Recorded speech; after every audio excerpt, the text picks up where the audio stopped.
You spotted something wrong on your credit report, maybe a debt that's not yours or a late payment you made on time, and now you're wondering how to best dispute inaccurate credit information on your credit report. You've probably already Googled what to do, clicked through the credit bureau sites, maybe even filed a dispute, and still nothing's been fixed. I'm Tom Christiano, and this is Hugo Blankenship. We're credit attorneys here in Virginia, and this is what we help clients with every week from Alexandria to Richmond. Today, we're going to walk you through exactly how credit disputes really work, what evidence actually moves the needle, and what to do when the bureaus refuse to fix something, even when you're right.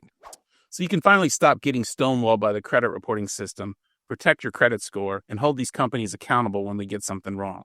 Now, Hugo, let's talk about how do I start a credit report dispute in Virginia.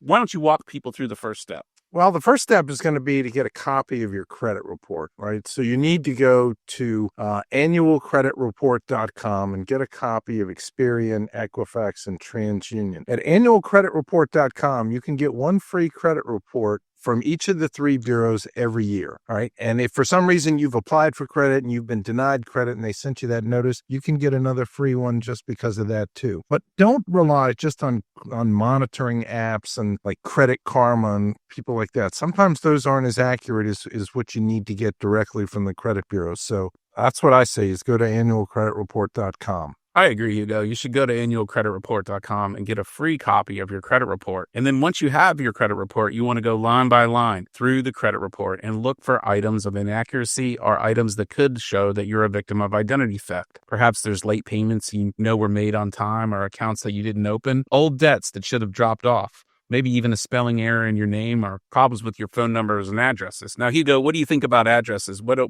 addresses and incorrect addresses specifically tell us on a credit report? Well, when we see identity theft cases, what we're going to see sometimes is that somebody has applied for something in your name, but they don't want the bills to go to your house. So they're going to change the address and they're going to put it to a different address. Sometimes it might be in another state. Sometimes it might be somewhere near you. But what they're going to want to do is they're going to make sure that it doesn't go to your house and tip you off before they've had a chance to steal the money. No, right. Think about that. You're an identity thief, right? And you want to steal a computer. You're not going to have it sent to the person's house. You want it sent to your house so you can get the rewards of your crime. It's common sense for a thief, I would guess, right? Yeah, that's the other part. The other part is that, I want the goods sent to my house or, some other fake address so I can go pick it up off of somebody's front yard. But I don't want it going to your house. And the real problem with that for the furnisher is they're out the goods, so they want to make sure the victim is liable for the money, right? They want to hold somebody liable, and identity thieves, they've come and gone. I'm not going to catch them, so I got your name. You're the best person I got, so you know what? I'm going to just keep hounding you until you pay me. I guess it's a good racket for the thief and for the bank. Everybody but you. So, Hugo, if you find something wrong on that credit report, what should you do? I think the fastest way is to go online through each credit bureau's website, but that's not the best way to do it. The fastest way often isn't the best way. What we recommend is that you send a written credit dispute letter, probably through certified mail, and because you want that paper trail. In the letter, you want to identify each item, explain what's wrong, and include proof of the inaccuracy to the credit bureau. Hugo, can you give them an example of what a strong dispute looks like? Yeah, and as your point was, when you're talking about going online, right, there's a limited amount of information you can put in there. You can't attach documents. You can't do some things that is going to make the dispute a significant dispute. It's the same thing with a phone call. If you call Experian, TransUnion, Equifax, you're not going to get the same as if you write a letter. Now, what are you going to put in the letter? Well, the first thing you want to do is you want to make sure that you give them a good explanation of what the problem is. Lay it out point by point. Tell them, this isn't mine. I didn't open this account. Or, hey, I paid this one on time. See, here's a copy of my bank statement. This shows that I paid and that they collected the money. And if they're saying I'm 60 days late, I can prove that I gave them the money and they collected it. So the more documentation and the more detail that you can provide, the better your dispute's going to be.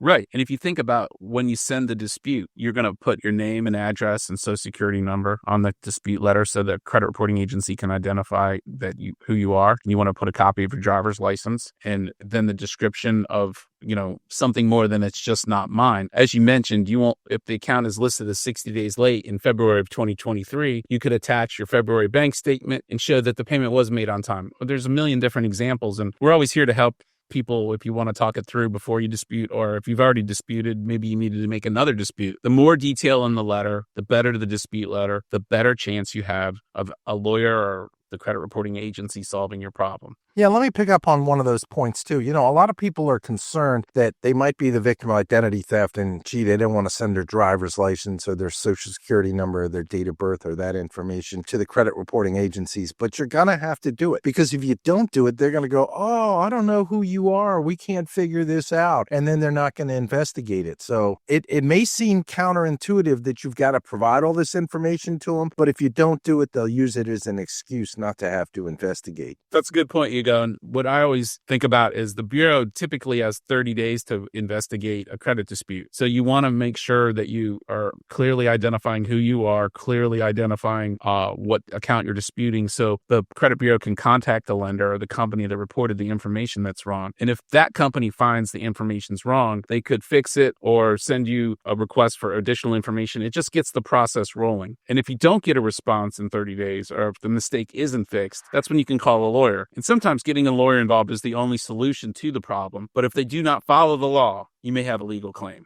Yeah, and let me pick up on that.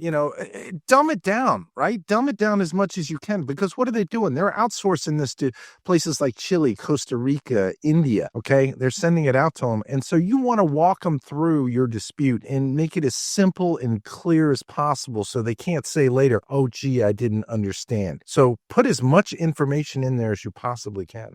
It's a good idea, Hugo. So let's talk about what evidence you could put in a credit dispute letter to prove your innocence. And people ask us all the time, is it even worth disputing it if I don't have a ton of paperwork? And I say, yeah, sure. The more evidence you have, the better your chances of getting your problem solved. But you don't have to let a lack of documents stop you. Hugo, what's the best evidence to gather for a credit dispute letter? The best evidence is going to be documents, right? It's going to be something that demonstrably shows that you've paid something, that you got a letter or an email from the furniture saying you don't owe the money. If you have something that proves your innocence, now that doesn't mean they're going to accept it and take it, but you certainly want to do that. Let's say we're talking about a fraudulent bank loan or a fraudulent account. If you can get a copy of the actual note or loan document and say, hey, this isn't my signature. Here's a copy of my driver's license. Take a look at this. That's what the signature looks like there. This is mine. That's not my signature. I didn't have anything to do with it. If you can get a police report or identity theft report, that's great. You want to add that and throw that in. You don't have to do it. The law doesn't require you to do it, but it's definitely going to be helpful. And if you have the time to go get a police report, I'd say do it. What do you think about police reports? I think police reports are good. I mean, I also like the FTC identity theft affidavit. I just spoke to someone today who the police wouldn't even take their report because they didn't have enough information for the report, according to the police officer, which was a little surprising to me. But that's the beauty of the FTC identity theft affidavit, is you can file that under oath and provide as much information as you have about your situation and get the ball rolling, and then you have that affidavit that you could use to dispute with your credit dispute letter. But, sometimes you don't have all of that information, but you can still submit a dispute letter based on what you know, right? So you can give the dates, accounts, who you talk to. You need to provide the detailed written statement that we've talked about. And of course, describe what's inaccurate about your credit report. And you can get the dispute going early on just by giving them a summary and a statement of that. But let's say you don't have the documents. Like we had a client who went in to buy a car, and he decided he wasn't going to do it. And he called him back the next day and he said, look, I'm not going to do it. He didn't sign anything. But next thing he knows, there's an auto loan in his name for a car he doesn't even have, right? So he originally disputed it with him. He didn't have the loan documents, but then he talked to the lender that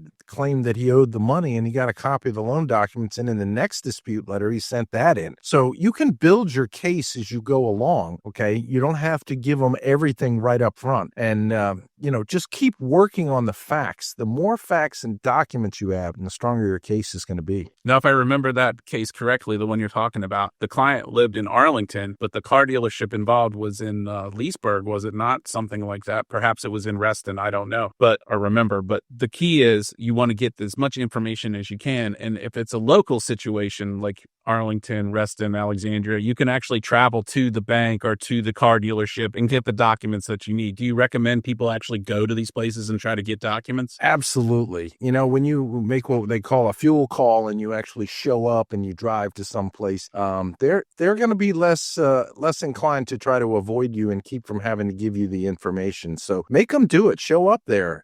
Be a squeaky wheel. Be a problem in the showroom if it's a car dealership or in the bank lobby. Hey, hey, I need this information. Somebody has stolen my information and I need you to help me get it off. You're going to find that more times out of not, somebody's going to try to help you and try to move you along the way. And it could be so frustrating, right? Because these banks or car dealerships, perhaps they won't want to give you the information, but at the same time, they're saying that you got the loan and you're saying, I'm a victim of fraud. I didn't get the loan. But then they won't go on to give you the information because they say that, it's privacy or it's circular. It's crazy logic from these places. Yes, it is. Oh, yeah. I know this account's in your name, right? You open the account and you say, okay, well, let me have the information. Oh, I can't do that. Can't give you that. Why? Well, it's privacy, right? I'm sure everybody's had a similar experience with a merchant or... It's frustrating. It's frustrating. It's very frustrating. But, here's the key, though. The law is on your side. Under the Federal Fair Credit Reporting Act, the burden isn't on you to prove a negative. If the creditor or bureau can't verify the information they're reporting on your credit report, then the credit reporting agencies have to remove the inaccurate credit information. Equifax, Experian, and TransUnion all know that they can't report inaccurate information, but they set up the system in a manner that makes it for speed and not for accuracy.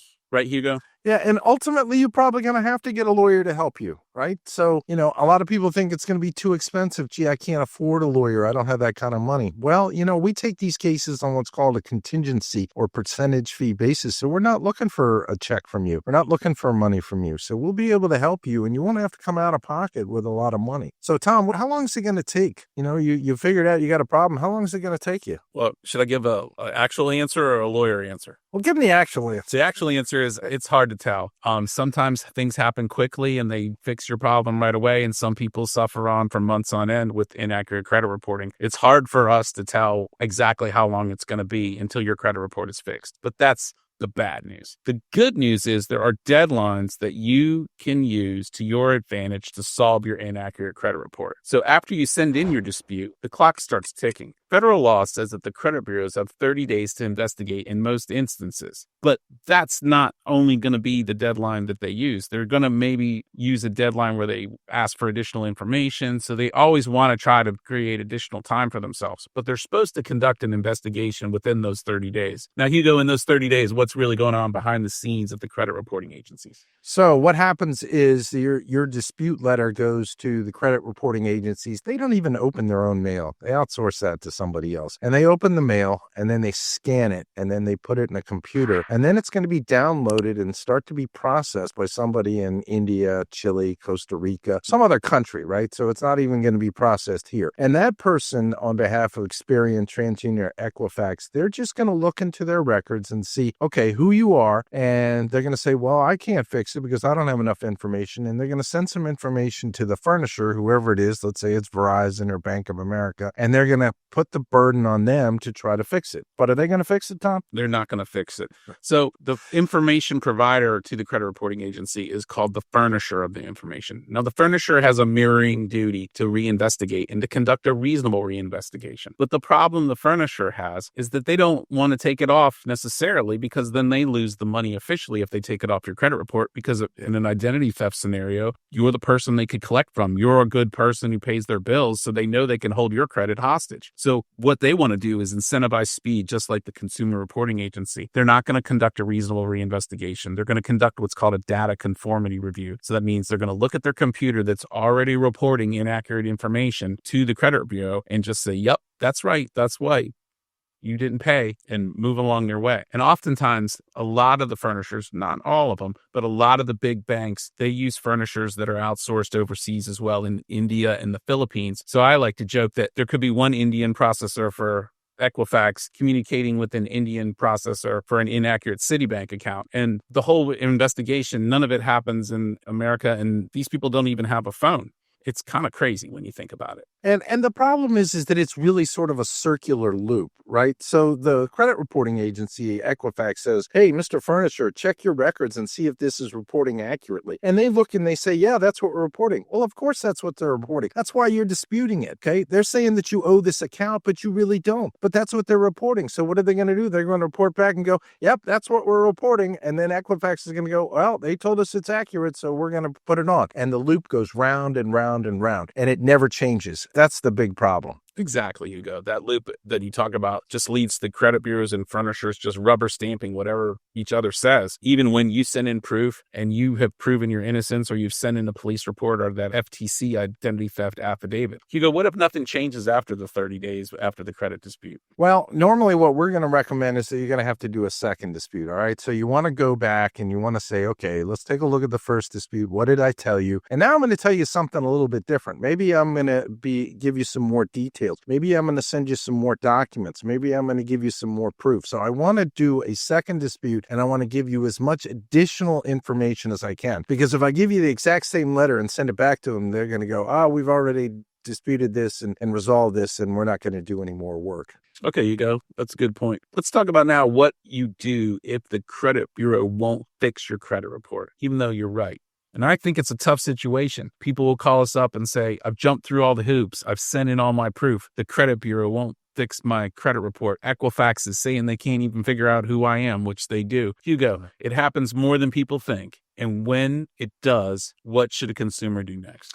Well, at that point, you've exhausted your efforts to try to do it on your own, right? You've sent them the letters, you've explained it to them, you've given them the documentation, you maybe even called them, and they're not going to take it off. So you can keep banging your head against the wall, but it's not going to fix it. At that point, you're going to need to get a lawyer. You're going to need to get somebody who can file a lawsuit and take some action on your behalf. And shockingly, Tom, what do we find as soon as we start drafting lawsuits and sending them out? Well, when the lawsuit gets served, typically it gets additional attention, we'll say. So what happens is a lawyer or a general counsel's office gets involved at the bank or the credit reporting agency, and they look up the detailed factual allegations that we place on our lawsuits, and they go, oh my God, we really did screw up. And typically the first move they want to do, even if they're not even sure they're wrong, is they'll take it off the credit report, because at the end of the day, they want to stop any problem they have. And step one, the problem got fixed. But step two is holding them liable for this, right? They're supposed to, under the statute, under the Fair Credit Reporting Act, they are supposed to conduct a reasonable investigation and determine if the information is verifiably accurate or not. And if it's not verifiably accurate, they have to take it off. But they don't want to do that. That's too much work, right? So they're going to put you through all this damage. They're going to make you go hire a lawyer. They're going to give you sleepless nights. They're going to make you pull your hair out. And then they're going to act like, oh, what did you want us to do? Now, see, you're entitled to file a federal lawsuit against them for damages, not just the fact that you couldn't get credit, but emotional damages, actual damages, and even punitive damages. Right. And people have to remember that under the Fair Credit Reporting Act, that you can sue for the actual damages if a credit bureau or furnisher refuses to fix real errors. You can collect those damages, including emotional distress damages, punitive damages, and legal fees. When they see you know your rights, you've got a lawyer in Fairfax County, Virginia, that helps people with inaccurate information on their credit report. They're going to do something about it.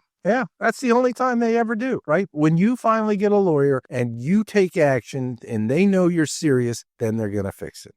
Today, we answered the most common credit dispute questions we hear from Virginians every week: how to start a dispute, what evidence helps, how long it takes, and what to do if you hit a wall.